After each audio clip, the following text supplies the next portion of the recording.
ഈ റബീഉൽ അവ്വലായിട്ട് കുറേ ആൾക്കാർ ചോദിച്ചൊരു ചോദ്യമാണ്, നബി തങ്ങളെ ഉറക്കത്ത് കാണാനുള്ള എളുപ്പ വഴി എന്താണ്? നബി തങ്ങളെ ഉറക്കത്ത് കാണാൻ എന്താ വേണ്ടതെന്ന് ചോദിച്ചിട്ടാണെങ്കിൽ പിന്നെയും സമാധാനം ഉണ്ടായിരുന്നു. എളുപ്പ വഴിയാണ് ചോദിക്കണത്, കുറച്ച് ഇടങ്ങേറുള്ള പരിപാടി തന്നെയാണല്ലോ. ഈ സംഗതി വശാൽ വഴിയുള്ള എല്ലാ സ്ഥലത്തേക്കും എളുപ്പവഴി ഉണ്ടാവുന്നതാണ്. ചന്ദ്രനിലേക്ക് വഴിയുണ്ടെങ്കിൽ എളുപ്പവഴിയും ഉണ്ടാവും, കോഴിക്കോട്ടേക്ക് വഴിയുണ്ടെങ്കിൽ എളുപ്പവഴിയും ഉണ്ടാവും, സ്വർഗത്തേക്ക് വഴിയുണ്ടെങ്കിൽ എളുപ്പവഴിയും ഉണ്ടാവും, മുത്തുനബിയിലേക്ക് വഴിയുണ്ടെങ്കിൽ എളുപ്പവഴിയും ഉണ്ടാവും. വഴിയുള്ള എല്ലാ സ്ഥലത്തേക്കും എളുപ്പവഴി ഉണ്ടാവും. ചോദിച്ചാൽ തെറ്റൊന്നുമില്ല, പക്ഷേ കുറച്ച് ബുദ്ധിമുട്ടുള്ള തന്നെയാണ് അങ്ങനെ. അപ്പൊ ഞാൻ പറഞ്ഞ മറുപടി എന്താ വെച്ചാല്, ആദ്യം വേണ്ടത് പൂതിയാണ്. പൂതി വേണം. അതായത് സ്വപ്നം എന്ന് പറയുന്നത് പ്രധാനമായും 4 തരത്തിലാണ്. ഒന്ന്, ആഗ്രഹം ശക്തമാകുമ്പോൾ കാണുന്നത്. ഒന്ന് ആഗ്രഹം ശക്തമാകുമ്പോൾ കാണും. ഒരാൾക്ക് കുവൈത്തിലേക്ക് പോകണമെന്ന് അതിശക്തമായ ആഗ്രഹം, പോണം കുവൈത്തേക്ക് പോണം അതിശക്തമായ ആഗ്രഹമാണോ, അവൻ പോയിരിക്കും ഉറക്കത്തില്.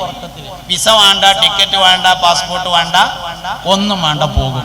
അപ്പൊ ഒന്നാമത് വേണ്ടത് പൂതിയാണ്. ഈ പൂതി നമുക്ക് ഉണ്ടോന്നാണ് ആദ്യം പരിശോധിക്കേണ്ടത്. അവകാശവാദം ഉണ്ടായിട്ട് കാര്യമില്ല, പൂതി വേണം. എനിക്കും പൂതി ഉണ്ട് എന്ന് അവകാശവാദം ഉണ്ടെന്ന് കാര്യമില്ല. പൂതി ഉള്ളവരൊക്കെ കണ്ടിട്ടുണ്ട്. പൂതി ഉണ്ടായൊരു ഉറക്കത്തിലല്ല, ഉണർച്ച തന്നെ കണ്ടിട്ടുണ്ട്. ഷാ വലിയുല്ലാഹി ദഹ്ലവി പറഞ്ഞിട്ടുണ്ട്, ഞാൻ മുസ്തഫ നബി സല്ലല്ലാഹു അലൈഹി വസല്ലമ തങ്ങളെ ഉണർച്ചയിൽ തന്നെ കണ്ടിട്ടുണ്ട്. വെളിയങ്കോടുത്ത ഉമർ ഖാദി മലയാളിയാണല്ലോ. വെളിയങ്കോടുത്ത ഉമർ ഖാദിക്ക് റൗദയുടെ വാതിൽ തുറന്നു കൊടുത്തിട്ടുണ്ട് എന്ന് നമ്മൾ വളരെ വിശാലമായി എല്ലാവരും പറയുന്ന താരീഖാണ്. ഹിജ്റ 500 അഹ്മദ് അൽ കബീർ റിഫായി റളിയല്ലാഹു അൻഹുവിനെ മുസ്തഫ നബി സല്ലല്ലാഹു അലൈഹി വസല്ലമയിൽ നിന്ന് മുസ്തഫ നബി സല്ലല്ലാഹു അലൈഹി വസല്ലം റൗള ശരീഫിൽ നിന്ന് കൈ പുറത്തേക്ക് നീട്ടിക്കൊടുത്തിട്ടുണ്ട്. മഹാനായ ശൈഖ് റിഫായി റളിയല്ലാഹു അൻഹു മുത്തുകയും ചെയ്തിട്ടുണ്ട്. ആശിഖിന് ദൂരം പ്രശ്നമല്ല എന്നാണ്. ആശിഖിന് ഇബാദത്ത് ഭാരമല്ല, ഇഷ്കിന് ദൂരം പ്രശ്നമല്ല. ഇഷ്ടമുണ്ടായാൽ ദൂരം പ്രശ്നം ഉണ്ടാവില്ല എന്നാ. ഞാൻ പണ്ട് ദർസിൽ ഓതാൻ പോയ ആദ്യകാലത്ത്, ദർസിൽ ഇങ്ങനെ ഓതാൻ പോണ കോട്ടക്കലെടുത്തൊരു സ്ഥലത്താണ് ഓതിയുന്നത്. അപ്പൊ അന്നൊക്കെ എന്ന് പറഞ്ഞാല് 15 ദിവസം കൂടുമ്പോ ഒരു വ്യാഴാഴ്ചയാണ് മദ്രസയെ പഠിപ്പിക്കണ ഉസ്താദുമാര് നാട്ടിൽ പോവുക. അപ്പൊ അവിടെ മദ്രസയെ പഠിപ്പിക്കണ ഉസ്താദന്മാരൊക്കെ പള്ളിക്ക് താമസമുണ്ട്. ഞങ്ങളൊക്കെ ഓതാൻ പോകാൻ വേണ്ടി തുടങ്ങാണ്. അപ്പൊ 15 ദിവസം കഴിഞ്ഞിട്ടുള്ള ഒരു വ്യാഴാഴ്ച ഉസ്താദന്മാർക്ക് നാട്ടിൽ പോണ്ട അന്ന് ഹർത്താലുണ്ടായി. അപ്പോ ഒരു പുതിയ പെണ്ണെട്ടി ഉസ്താദുണ്ട്, മൂപ്പർക്ക് പോകാൻ കഴിഞ്ഞില്ല. അപ്പൊ രാവിലെ തീരുമാനിച്ചു, ഏതായാലും ഈ ആഴ്ച പോകണില്ല, അടുത്ത ആഴ്ച പോകാന്നൊക്കെ തീരുമാനിച്ചു.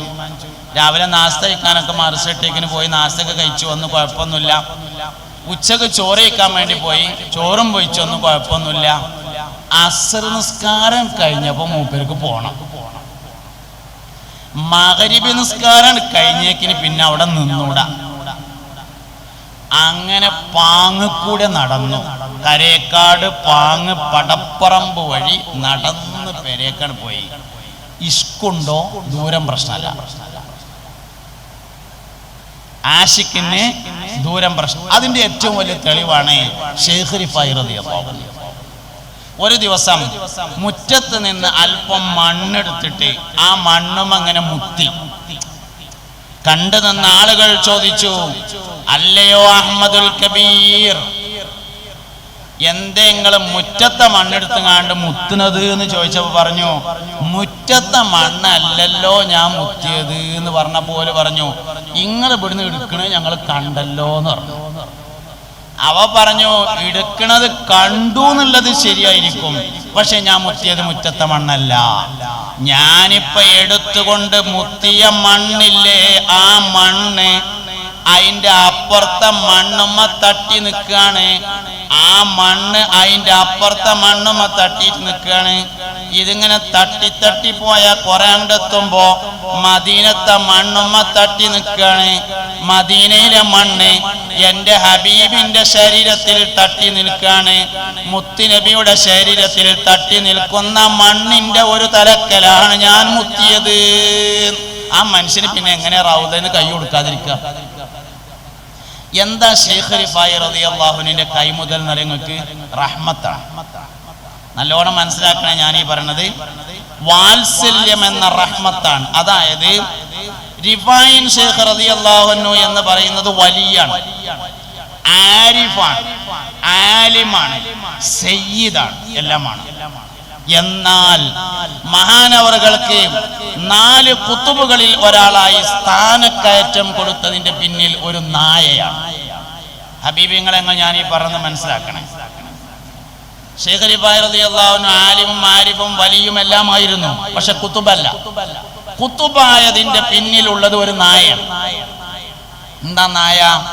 ഒരു ദിവസം ശൈഖ് റിഫായി റളിയല്ലാഹു അൻഹു രാവിലെ വീട്ടിൽ നിന്ന് പുറത്തേക്ക് വന്നപ്പോ വീടിന്റെ മുന്നിൽ ചൊറി പിടിച്ച് കിടക്കുന്ന ഒരു നായയെ കണ്ടു.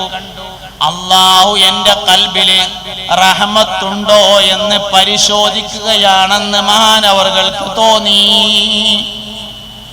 എന്റെ ഖൽബില് റഹ്മത്തുണ്ടോ എന്ന് നോക്കാണ് എന്ന് മനസ്സിലായി.